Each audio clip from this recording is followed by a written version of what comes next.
Divorce বাদ দাও, divorce দেওয়া লাগবে না। তুমি তাড়াতাড়ি জামালের লগে আমার বিয়া দাও। এই 18,000 মাখলুকাতের মধ্যে সবথেকে শ্রেষ্ঠ সম্মান দিয়েছেন মানুষকে। আসসালামু আলাইকুম প্রিয় দর্শক, আজকে কথা বলবো বৎসরত 12 নম্বর পর্ব নিয়ে।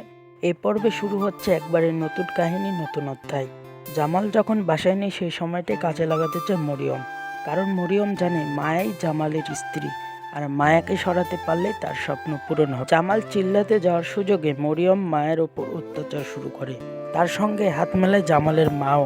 একের পর এক অপমান আর নির্যাতনের শিকার হয় মায়া। মরিয়মের একটাই লক্ষ্য, মায়াকে এ বাড়ি থেকে তাড়ানো। কিন্তু এই গল্পের পেছনে আছে এক গভীর রহস্য।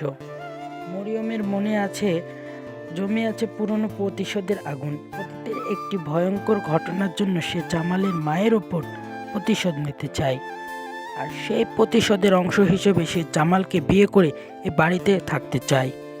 প্রশ্ন একটাই, মরিয়ম কি সত্যি জামালকে বিয়ে করতে পারবে? মায়া কি সব সহ্য করে চুপ থাকবে? না, মায়া এবার সব সত্য জানাতে চলেছে জামালকে। কারণ জামাল আগেই বলেছিল, আমি না থাকলে যদি আর সহ্য করতে না পারো আমাকে জানাবে। সব সত্য জানার পর জামাল ফিরে এসে মরিয়মের বিরুদ্ধে রুখে দাঁড়ায়। সে স্পষ্ট জানিয়ে দেয় এই অন্যায় আর চলবে না, এমনকি মরিয়মকে বাড়ি ছাড়ার কথা বলে দেয়।